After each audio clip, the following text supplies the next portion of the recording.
এ জয়া, জানিস আমার মা আমাকে এবার অনেক জামা জুতা কিনে দেবে। মা বলেছে এবার সুন্দর সুন্দর জামা এবং জুতা কিনে দেবে। ও, তোকে আবার তোর মা কি কিনে দেবে রে? তুই তো আগের বছরও একটি জামাও কিনিনি, পুরান জামা পরে ঈদ করেছে। পুরনো জামা পরে কি কখনো ঈদ হয়? আমার মা আমাকে সব সময় নতুন জামা, এমনকি অনেক অনেক জামা কিনে দেয়। আগের বছর আমার মার কাছে কোনো টাকা ছিল না, তাই তো আমাকে কোনো জামা কিনেও দিতে পারেনি। তাই আমি পুরান জামা পরলে ঈদ করেছিলাম।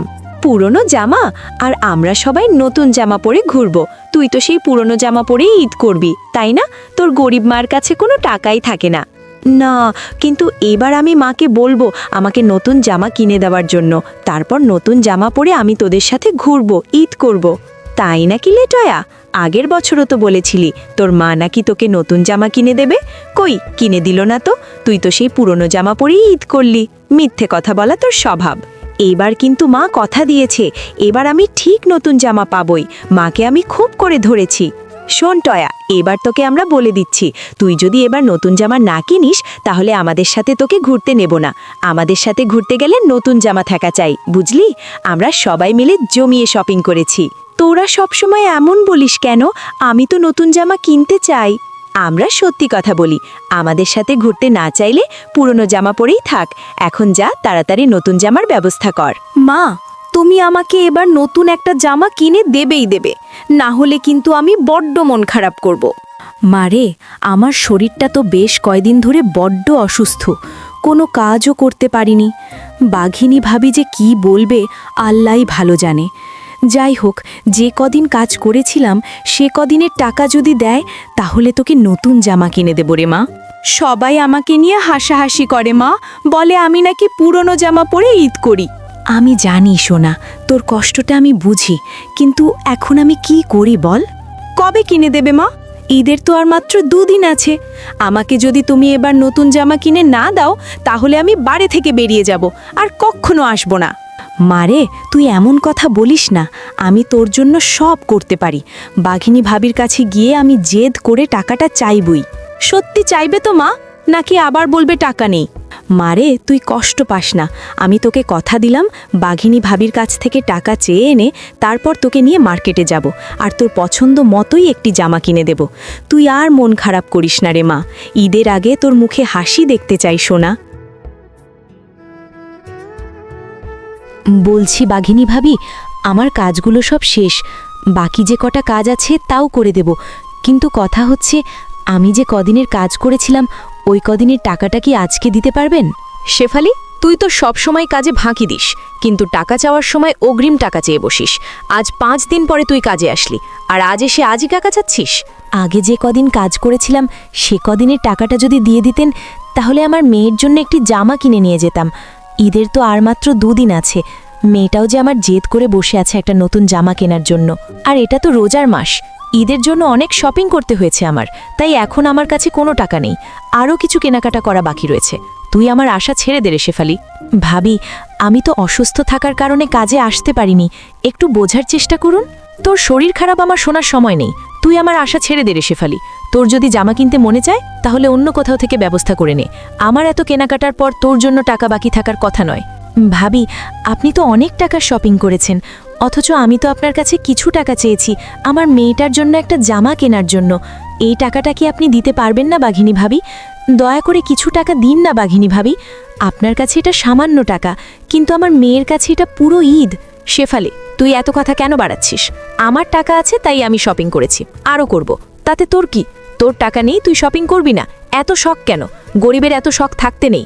যা, অন্য কোথাও থেকে ব্যবস্থা করতে পারলে তোর মেয়ের জন্য জামা কিনে নিয়ে যা। এখন আমার চোখের সামনে থেকে দূর হ। তোর মেয়ের শখ পূরণ করার দায়িত্ব আমার নয়। বাঘিনী ভাবি, আমি তো এমনি এমনি আপনার কাছে টাকা চাচ্ছি না, আমি তো আমার কাজের টাকাই চাচ্ছি। দিন না বাঘিনী ভাবি কিছু টাকা। বললাম তো, আমার হাতে এখন কোনো টাকা নেই। সব টাকা শপিং করাতে শেষ হয়ে গিয়েছে। আমি তোকে এখন কোনো টাকাই দিতে পারবো না। এই মাস শেষ হোক, তারপর তোকে টাকা দেব। আর হ্যাঁ, বাকি যতটুকু কাজ আছে সম্পূর্ণ শেষ করে তারপর যা। এবার যদি আর একটিও কথা বলিস তোকে কাজ থেকে ছাড়িয়ে দেব। মেয়েটাকে যে কথা দিয়ে আসলাম যে কাজ থেকে ফিরে তোকে নতুন জামা কিনে দেব, কিন্তু বাঘিনী ভাবির কাছে তো কোনো টাকা পেলাম না। এবার আমি আমার মেয়েকে কিভাবে জামা কিনে দেব? মেয়েটার কাছে কী বা উত্তর দেব আমি? ও আমাকে বিশ্বাস করেছিল, আমি কি বলবো ওকে? মা, তুমি চলে এসেছো? মা, আমি কতক্ষণ ধরে তোমার জন্য অপেক্ষা করছিলাম। তুমি না বলেছো কাজ থেকে ফিরে আমাকে নিয়ে মার্কেটে যাবে নতুন জামা কিনে দেওয়ার জন্য। চলো মা, এখন যাই। মারে, বাঘিনী ভাবির থেকে একটা টাকাও পাইনি। আমি তোকে নতুন জামা কিভাবে কিনে দেব? তুই মন খারাপ করিস না রে মা, আমি দেখি কোনো একটা ব্যবস্থা করা যায় কি না। না মা, আমি কিছুই বুঝতে চাইনি। তুমি তো আগের বারও এরকম বলেছিলে আমাকে নতুন জামা কিনে দেবে, কিন্তু দাওনি। এবারও কি আমাকে দেবে না? আমি এখন আর তোমার কোনো কথাই শুনবো না। বিশ্বাস কর মা, আমি সত্যিই টাকা চেয়েছিলাম, কিন্তু ভাবি দিল না। তুমি আমাকে একটুও ভালোবাসো না, কোনো কিছু চাইলে তুমি আমাকে কিনেও দাও না। আমার বন্ধুরা সবাই ঈদের জামা কিনেছে, সবাই ঈদ করবে, আমি ঈদ করতে পারবো না?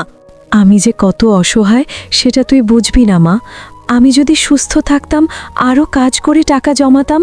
আমি আর বাড়িতেই থাকবো না, আমি এক্ষুনি চলে যাব। এসব কথা বলে টয়া বাড়ি থেকে কাঁদতে কাঁদতে চলে যায়। সে মনের কষ্টে এক জায়গায় বসে কান্না করতে থাকে। টয়ার কান্না শুনে হঠাৎ করেই সেখানে একটি পরী চলে আসে। কি হয়েছে ছোট্ট মেয়ে? তুমি এখানে একা বসে এভাবে কান্না করছো কেন? তোমার চোখগুলো তো লাল হয়ে গেছে। আপনি কে? আপনি কি আকাশ থেকে এসেছেন? আমি বনের পরী। দূর থেকে তোমার কান্নার শব্দ শুনে স্থির থাকতে পারলাম না।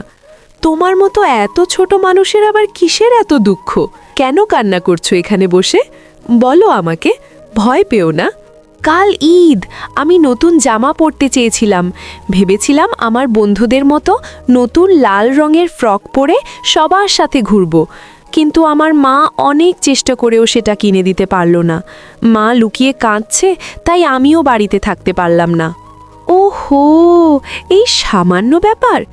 এইটুকু কারণে বুঝি কেউ এমন মুক্তোর মতো চোখের জল ফেলে? মন খারাপ করো না সোনা, তোমার ইচ্ছাটা যে খুব সুন্দর।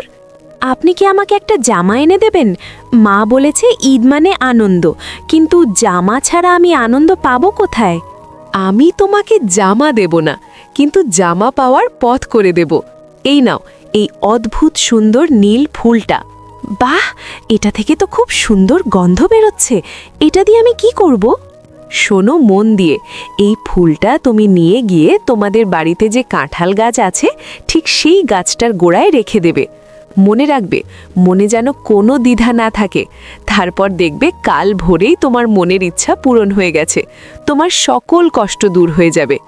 সত্যি তো? কাল আমি নতুন জামা পরতে পারবো? একদম সত্যি। নতুন জামা পরে তুমি এবার খুব আনন্দ করবে। এবার বাড়ি যাও, তোমার মা তোমার জন্য অপেক্ষা করছেন। মনে রেখো, বিশ্বাসী সব পায়। মা, মা তুমি মন খারাপ করো না, আমার সব কষ্ট দূর হয়ে যাবে। কি বলছিস রে তুই? এই ফুলটা কোথায় পেলে? একটা পরী আমাকে এই ফুলটা দিয়েছে। পরী বলেছে এই ফুলটা যদি কাঁঠাল গাছের গোড়ায় রাখি তবে আমার সব ইচ্ছা পূরণ হবে, আর আমরা অনেক ঈদের জামা পাবো। আহারে, তোর মনকে শান্ত করার জন্য এসব বানিয়ে বলছিস কেন?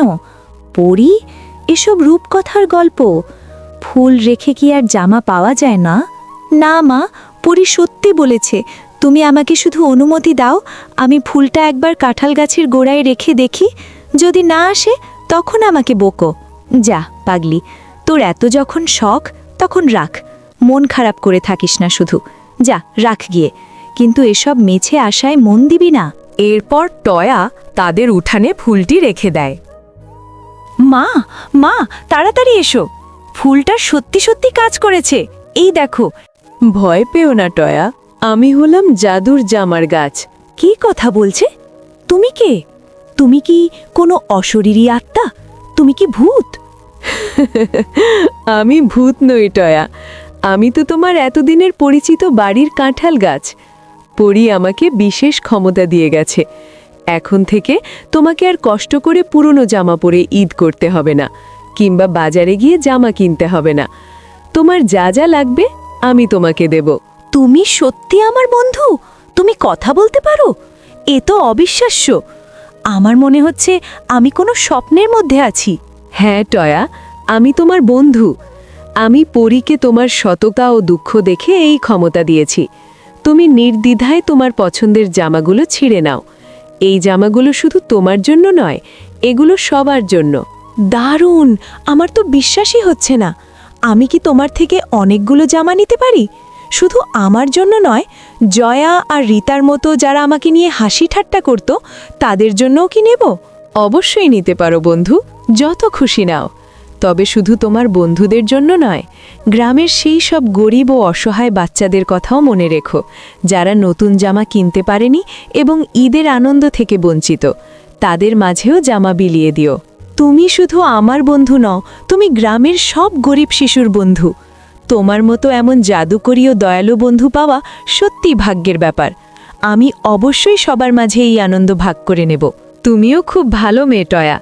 মনে রাখবে, আসল আনন্দ লুকিয়ে থাকে ভাগ করে নেওয়ার মধ্যে। সবসময় যেন এমন পরোপকারী থাকো। যাও, এবার তোমার মাকে ডেকে আনো।